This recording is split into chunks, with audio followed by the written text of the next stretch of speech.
Welcome to Power Up, the podcast that uncovers the unique challenges women leaders face today. Join your hosts, Nat and Kristen, as we dive into the tough topics and provide actionable insights you can apply right now.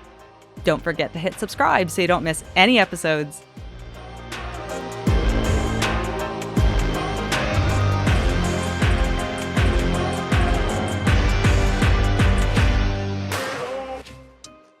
We're chatting today about seeking permission, and I thought it would be really interesting if Nat and I dug into why women in particular are waiting for invitations that aren't coming. Nat, do you remember as a kid being praised for being well behaved? Was I pra Yes, I think I was praised for being well behaved. Mm? I know that Were you? praise sticks I don't out. think it was something that really stood out in my childhood. I don't think I was a badly behaved child, but I definitely don't think I was super praised for being well Okay, behaved. well, I often had report cards that were like, "Kristen is easily distracted and chats too much." And that like the fact that I was being called out for not being behaved, I suppose is the alternative, isn't it? Is to be called out for having for being an extrovert and for being distracted and wanting to socialize with people. I suppose that is the opposite of what behavior I should have been doing in school. And You and me both. You and me yeah. both, mate. Yeah. So I kind of feel like we learn our behavior, and of course, like there has to be order in classrooms and in society, and people have to line up for things, and there's an order of things that happen, and we learn that very early. But all these little behavior traits are quite often different between genders, between what little girls and being good looks like, and boys being good looks like. And I just remember that being a thing, like what it was like to be a well-behaved girl, particularly from my dad. And I don't know if you got that, but very British background, very strong ideas of what being a girl and a woman is, right down to like how you have to present yourself and how you have to look. It's interesting because I think you grew up in a slightly different environment with 2 brothers. My dad was military with 3 daughters, and so he just went, "Oh, well, great. Come on, we're gonna go fix the car. You're gonna go mow how to lawn and learn how to mow lawns." And so I think there's a couple of things, like, I was thinking about this topic, and there's a couple of things that make me an exemption from a lot of this. One is that dad really did just, like, embrace having 3 daughters, and to this day, he often hears fathers say, "Oh, I just want a son because I can take them to the hardware shop," and dad's like, "What? Took all my daughters to the hardware shop." Like, so I think I grew up with that, but secondly, I think moving around a lot mean I didn't have the opportunity to wait for permission. If I'd waited for permission, I'd have never made any friends, I'd have never gotten anywhere in life. Like, I was forced to not wait for permission. So I feel like I am a slight anomaly in this. Um, which has served me very, very well in life and has probably been a key factor in how I've ended up where I've ended up. But I do think in general, and there's we'll dig into a little bit of the research, there is gendered tendencies, and actually maybe not even gendered tendencies. I look at kids now and see younger girls are more set up for a classroom environment. I in the number that I've seen, they are comfortable sitting down, focusing, they like drawing, they get a kick out of learning how to write and spell, and the little boys that I know really are just wanting to run around, and again, very stereotyped, but it means that girls get that praise more often than boys do because they are more likely to sit down quietly and do stuff. It's just that you and I weren't great at that. Well, yeah, and I do think that that is then girls are constantly it is reinforced in language of being, "Look at Jane and how well behaved she is, be more like her." And so that feels good to get that praise as a girl and knowing, "Oh, me sitting here quietly and maybe not being aggressive or pushing boundaries or misbehaving, whatever, however we deemed misbehaving in a classroom." But we're constantly little girls are given this message of what it is like to feel good and get praised and the behavior associated with that. And we just happen to carry it into the workplace, into meetings, and into negotiations, and into conflict, and into environments where we are constantly struggling with, oh, I need to wait my turn to be, to put my hand up and wait to be asked. Yeah. Yeah. Yeah, Yeah. I mean, it is a phenomenon. I see it all the time, and I think it is, it probably does stem from all sorts of different elements in life, and it's often actually it could even be as we grow, you have these situations where something happens, like you do get asked to do something. You get picked for being the student representative of this, or you get picked for doing this because something else, because you did a really good job. Or I know at school we didn't, again, I feel like I'm so lucky on these topics because I went to a school that had no prefix. It didn't have any of that kind of, we didn't have streaming. I just never experienced as a child any of those real, like, you get rewarded for being good, and even to the point that when I got turns out in all my report cards and that I was talking too much, my mum's like, "Oh, well, they need to do a better job of keeping you occupied." Like, I never had any of this, but I saw it all around me, and now when I talk to friends who went to different schools, which again, invisible to me, that, yeah, you were really rewarded, like, you got I see it now, all the badges for high performance, and if you did this thing or you get picked for that thing or you get picked for something else, and I just never never went to an environment where you got picked for Yeah. stuff. Well, speaking of getting picked, I was looking at a couple studies related to childhood and just behavior we see, and I just wonder if there's a lot more, um, what is it, patients and, parents and teachers that allow boys, like you said, boys struggle more to sit down and focus, therefore, there is more tolerance when with their behavior in the classroom, and interestingly, it ties to research that teachers call on boys 8 times more than girls who are sitting quietly with their hands up. So it's like this, girls learn, even though I have something to say, it's not guaranteed that I am allowed or I should be heard. But that boy who maybe is a bit more wiggly and a bit louder and more abrasive with, his hand up or whatever that is, maybe the teacher just wants the boy to be engaged. They get picked far more frequently. So it's like, yeah, it's just such an interesting world we still live in. Yeah, it's all those little unintended consequences because I'm sure the teacher's thinking, "Yeah, I know you've got the answer. You always have the answer. You've done the job." What the teacher doesn't realize is that the girl is hearing, "It doesn't matter that I know the answer. I'm going to be overlooked for someone who doesn't know the answer." And the other kid is hearing, "Oh, I have to remember this thing and I'm always being picked on, and the teacher treats us differently, never calls on the girls, only ever calls on the boys." And so all of these different people have these different experiences that set in how they feel about life from there on Mm. in. I haven't heard it nowadays, all these poems and stuff about nice girls and what good girls looks like, thankfully, like, that feels like that's gone by the wayside, so my hope is that things are changing, but, yeah, yeah, who knows, but I know certainly that we've taken a lot of stuff into the workplace, and I just remember something relatively recently being, and I think I've probably said it before in a past podcast episode, but sitting in one of my first board meetings, which was I was, the only woman on this board, and it was chaired, and so my expectation was that the chair, and I think this is the right thing to do, basically asks for everyone's opinions before you move on to the next topic, and I had something to say, but I was like, "First board meeting, not gonna say anything because 'cause I'm sure I'm gonna be called on," and wasn't called on, but I was, like, waiting to be called on because I knew that was the what is it? The ceremony of a board meeting, is that is the role of the chair, so that it didn't happen and they moved on, and thankfully, I'm brave enough at this stage in my career to be like, actually, I have something to say," but so many don't do that. So many are in positions, don't feel as though they're in positions of power and influence in boardroom tables or in meetings, and it is a really hard thing to do that, therefore, just get passed over. Well, if you've grown up waiting for permission, and I think this is actually a serious thing in leadership in general, if being given permission to do things has been the way you get there, which is often the case because you're getting given a promotion, you're getting offered an opportunity, you get offered all these things, that by the time you end up in those rooms, you actually not honed the skill of not waiting because you've just spent your life getting picked. And so that really critical leadership skill has not been taught to you. I think also I saw this morning Kim Alcessa, who was a power suit expert. She came to speak to our members.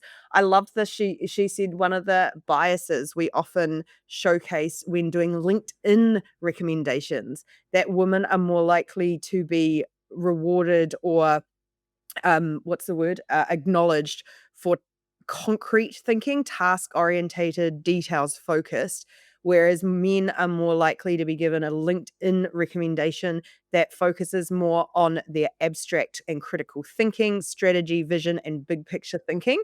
And it just struck me that this is yet another continuation of this bias that women are recognized and rewarded for following instructions, and men are rewarded and recognized for giving those instructions, coming up with what needs to happen.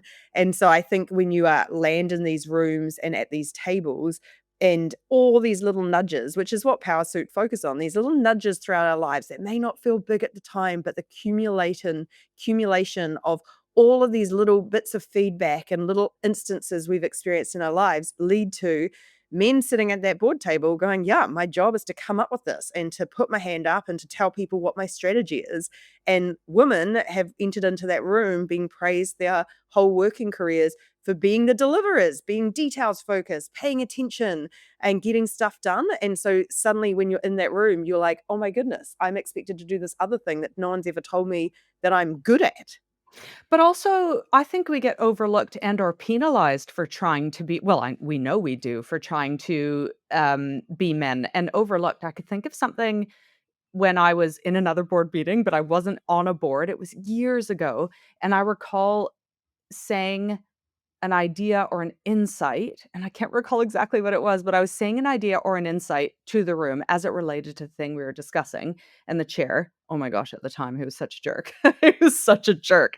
Totally ignored what I said, which is not I mean, I'm maybe I was used to it, whatever, and then what I was, like, got crazy over was a guy said the exact same thing I said, and he repeated, "Oh, that's interesting point," credited the idea to the guy, and I actually just said, "I just said that," but I just the fact that that is still happening, and that was only, I don't know, a handful of years ago, is crazy, and I remember that even though we are the ones that are coming up with whatever the insights or the strategic ideas, they can still be overlooked and or were penalized.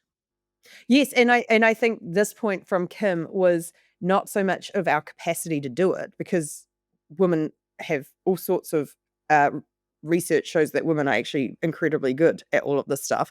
It's just that the expectation from us and from other people isn't that. So in that room when you spoke up, is every likelihood that this chair was like, oh, Kristen's the doer here. And so like just didn't even think to listen to what you were saying. And the other guy again, was thinking, hey, I'm really good at this stuff. I spent my whole life being told I'm a great abstract thinker and I'm a strategic guy. And so it is absolutely my right to speak up and say this. And just it never occurred to either of them that you were the first one to say it, because it just wasn't in their it wasn't on their radar. And so it's nothing actually to do with our capability at all. It's to do with how we and others perceive our capabilities. So Kim's point was, and I think this is the first really actionable takeaway, is don't accidentally put a woman in a box by giving a really details focused what's it called, review of their skills on LinkedIn, or when you're asked to give a recommendation or a referral, or even when you get asked for a reference. Like really think outside the square, because we are all apparently more likely to put a woman in a task orientated box, and it's a really easy thing to change by just going, wait a second, they're actually really good at this other thing. I think that's a good call out is that we're not always just chatting to the women and saying, "This is your chance to speak up and not and to be heard and to lead projects and to share your ideas and to take up space," but also to those that are allies and leaders in those rooms to be able to facilitate that and to think about things differently. I And recall other women, like, when we yes. talk about other women, like, talk about other women and pay attention to our skills, because we are all looking at each other assuming we all say it. We've said it a lot. If you have something that needs to be done, give it to a mum. If you need someone to multitask, give it to a woman. We're so good at this details focus, following instructions, juggling stuff. It's very, and we've talked about this before, it's very rare that we say, if you want a big world breaking strategy, give it to a woman. Like, you don't hear that. Yeah. I think it's worthwhile pointing out 2 different and I've just thought of this, 2 different stages of careers that might have tensions, and I can relate very much to early stage career. So I recall moving to a brand new city, going to work for a company where you sit in meeting rooms and share ideas and important people are speaking and, just this feeling of like, "Oh my gosh," like all of a sudden I'm adulting and this is like a big step for where I've come from. But I think what we do to learn, which is very human behavior, is we observe, right? So we're looking around the room and we're observing behaviors. And it is our desire, for the most part, to fit in. Like you are looking to fit into a new culture and to not to be the black sheep and to learn the norms and the customs of that workplace before finding your feet and maybe stepping out a little bit. But what I do remember early on in my career, and this is one stage I wanted to call out and be like, we're here for you, is that early stage career where behavior is being modeled for the most part. What I learned and what I saw was the women, to your point, you nailed it, like very delivery, very analytical from what I remember in those particular rooms. But the men were very good at repeating what others had said and or stating the obvious. I always just remember being like, well, I never said that because it's so obvious. I just, I just remember those rooms of going, if you're feeling it, it's probably okay to say it and to speak up. I don't know where I'm going with this, but early stage No, well, career. I think what you're alluding to there is what we talk about a lot with strengths and perspectives is what seems obvious to you may not be obvious to other people. So sometimes we stop our mouths opening, assuming that everyone else already knows what we've got to say. And actually, a lot of the time, people don't know what you've got to say, and you don't need to wait for permission to say that thing. Speak up. If you have an opinion, speak up because it is likely that, yes, there is a chance that exactly your example, someone else is going to repeat it and get the credit for it. Yeah, but that should not stop us saying it. And actually, the more women do speak up in meetings, the more normalized it is that it is women who are the ones bringing these ideas to the table rather than walking away going, man, I knew that too. Why didn't I say something? I know. And then yes, great. So that's great. I thank you for helping to me articulate that. My brain is a little bit slow this morning, but it was that feeling of not needing to fit in too much. Like I think there's real importance in being observant and observing how the norms work in the culture that you happen to land yourself in, but very quickly find your feet and your voice. So thank you for that. The second tension point, which would be really interesting to talk about. And this is what I've heard as women reach those executive levels and senior roles, and they're now dealing with boards. We're talking generational differences here. So there are often older men and older women sitting on boards that do not want them to act in a way that we at PowerSuit want them to act, which is to find their space, their voice, their ideas. And women are penalized more than men who are strategic and visionary and really pushing back on the board. You've got these board members that aren't comfortable with women doing that. So any thoughts, putting you on the spot? Any thoughts about how to navigate these generational differences as you get into those senior leadership roles and often don't act like what they think a woman should act like? I think this goes back to I don't remember, you're the podcast guru, in terms of which episode, and I think we've covered this on the podcast, but about using empathy to understand where someone else is at. Like, it is a reality that you are going to be in highly biased situations. That is a fact. Let's not pretend that's not true. So you will enter rooms, and as we all do, we make immediate judgments about other people, and those judgments are where we start from when they open their mouths. So if it is in this example, I walk in, I'll be really honest. If I see a 75-plus-year-old white man, I'm going to make all sorts of assumptions about what he might be like. And by the way, those assumptions have often been proven completely wrong. But we all do it. We stereotype because our brains have far, far too many things, bits of information coming in all the time. So we put people in a box because we cannot filter through all the information otherwise. So that is true. But in saying that, when you go into the rooms, your first thing should be paying attention. What are the cues you are getting that indicate how this person operates? And I can think of a particular example of, I think he was an American man who came into our lives, and was in a very senior role, and everything from I remember him sitting on a table, and that was such a shock to us because in New Zealand culture, sitting where food is prepared is pretty unacceptable. And I just thought, wow, in your very first moment with me, you've given off this impression of having no cultural awareness of the country you're in and kind of coming in with this real arrogance to the situation. So Mm. I could look at that and a bunch of other evidence that I could kind of pick from looking at him and go, this is what this guy is motivated by. He is the brilliant white man. He has come in to save the day. He has this oozing confidence. Great. I need to communicate to him in a language he understands. So if I'm speaking to him, I'm not going to be use emotion as a tactic because it won't work. I'm going to use logic, I'm going to use data, and we often talk about change the label, not the wine. I'm going to be conveying the exact same message. I'm just changing how I communicate it so that he can hear it. And I think that is a tactic that we all can struggle with because there is a nuance in all of these topics between changing who you are and feeling like you have to act like a man. That's not what I'm saying at all. And recognizing that it doesn't matter what situation you're in, you're going to adapt your behavior. I don't talk to my parents in the same way I talk to my best friend, in the way I talk to my girlfriend, in the way I talk to you. All of those people, I adapt my approach because I know you all and I know how you like to communicate. So it's the same with these big, scary rooms. Like, figure out what they hear and adapt. I love that because it takes it away from seeking permission to communicate in the way you'd like to communicate to communicating in the way that you will be heard. And so it permission goes on the wayside because you deserve to have a voice and to deserve to state your opinion. But your job is to navigate the room and figure out who is in my audience, what is it they need to hear? How do they need to hear it and to deliver it in that way? So I do love that. I do love that.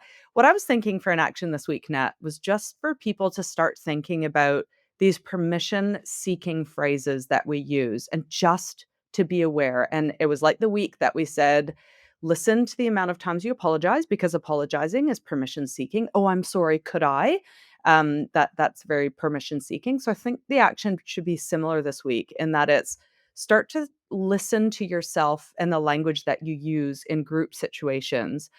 Or it could be asking for an introduction, or it could be, asking to speak. But it's, is it okay if, or can I just say something? Start to be aware of I those. do that all the time. Yeah, That is well, my let's work on. As of 2 weeks ago, I'm like, "Can I just say?" And now I have to be like, "Arr!" And I stop and I go, "Start again with just the part after, 'Can I just say?'" If you listen to this podcast regularly, you probably would have heard me say it a million times. I start basically every sentence with, "Can I just say?" And I'm like, "Yes, you can. You've opened your mouth. You're saying it. Go ahead and say it." Yeah, I love it. I love it. So everyone take note of if you are asking a question before stating an opinion or saying a suggestion in a meeting or in a group setting, please just take note of it. And let's start to just shorter is better, more concise is better, and just say the thing. I have an idea. Yeah, I like that. A couple of other actions that I was thinking about too. We've talked about this before with professional development budget. The number of women I know who wait to be given it or opportunities to do it. Ask. Just ask. That budget has already been given to you as part of your contract. Get what you want from it. Otherwise, no one's got the time to wait to pay attention to what you specifically need and hand it to you on a plate. It's very rare you'll get that. Same with networking. The other one that I really liked is if someone you know knows someone you want to know, ask for an introduction. And I say this with a caveat. They have every right to say no. There are people we know who are very busy, who do not give their time out freely. And I will say no if someone wants to be introduced to them because unless there's a really good reason, I would say this person actually is not the right person. Here's the person who is more accessible, who actually will get you where you want to go. So like don't worry if you get a no sometimes, but ask. Ask for those introductions. I love that, and I thought of 2 quick phrases while you're chatting. The first was the PD budget. If it's something you know you have, no doubt, and you can chat to your people and culture person or, find out what the allocations are. It would be, you might just start with, "I know we've got this allocation. This is what I would like to spend it towards. This is what I suggest." Or it could simply be, "I've been looking at this thing. I'd like to invest in myself. my request is for this, and this is what we can expect. So it's just jumping straight to it. And the second thing that came to mind was, you know, how we always seek permission to interrupt people if you've got something important to say, or if they're being a blocker. It's like, hey, do you have a second? It's just the most annoying phrase because no one ever is going to go, yes, for the most part. And you get them on the back foot immediately. So it could be as simple as just saying, I have something important to discuss with you. I need 2 minutes of your time. It's like an I And a need as a, caveat with that one too, yes. I feel like time is really a tricky one because I hate being interrupted in the middle of deep work. So learn someone's working habits and maybe plonk something in their calendar instead of interrupting them. Well, and I That's think a there's cues. I think there's cues there. The headphones is obviously in an office cue. That is a deep work state, but equally calendars. I mean, if you've got that charted out in your calendar, then it's probably not a yeah, great plot time. plot some time in people's calendars because I think this is one area where these topics become really interesting because sometimes in our attempts to get over this feeling we need to wait for permission, we do things that end up being annoying to other people. So I think be a very you can not ask for permission and be very aware and respectful of other people's a couple more negotiating. Negotiating is a classic. No one does it. Well, 50% of people don't do it. Women actually do it more than men. But negotiation is permission. We think we need to get permission to be paid what we should be paid. That's not how it works. You have to ask for what you want to be paid. And that is not rude. It is not pushy. If you're not asking, you will be left with whatever someone has put in a line item unemotionally and nothing to do with you before they even met you. So it is another great example of just not waiting for permission. Great. Did you have one last thing to share? Because I'm going to wrap up with a quote. No, I think the only thing with asking for permission, and I've mentioned it a couple of times, is be comfortable being told no. And we've covered this probably in another episode. We have a real emotional attachment to the word no. We hate it. The more you hear it, the less it impacts you. The more you ask for permission, the more you will get told no. That's okay. It's still a win. If you put your hand up for a project and you don't get on that project, do you know the signal you've given? I am ambitious. I want to put my hand up for these things. You will be top of mind next time, even if you get the no. Being told no is not a bad thing. Same with introductions, same with pay rise negotiations. It is not the end of the world, but you will get a few more of them. So just be prepared for that. And that's okay. That was a reel that I saw the other day. It was a European, young woman, and she was just saying, "I seek out no's every week just to flex that muscle," and it's much like seeking out rejection when we had Kim Crossman speak and in Parasuit, and, I loved it. She was like, "I ask for things all the time to be sponsored, like to get brand sponsorships or to speak on this thing or to be at this stage," and she's already asked, like, 3 times to be a TED speaker, a TED Talk speaker, and she started this whole reel of, like, all the times I ask and get told no, and she's like, "It's so easy to ask or demand things now because I'm so used to it, I've been normalized it," and she was like, "Mark my words, I will have a TED Talk one day," and I'm like, "Go you, you will," which leads me to my quote, which is, "The question isn't who's going to let me, it's who's going to stop me," and that's Ayn Rand. I know. Boom. Mic Who's drop. gonna stop me? No, I love that. She is a Russian, English Russian American, literate writer. So anyway, appreciated that. That's a Ayn good Rand. one. And it's true. Yeah, And it's not in a even in an aggressive way. It's like change the narrative. Who's gonna stop me? Okay, great. They'll have to stop me. that's Rather than right. me stopping myself. That's right. Everyone check out powersuit.com. Let us know how you get on with not seeking permission this week and getting more comfortable with no's, and we will catch you next time. Catch you later. Bye. Bye.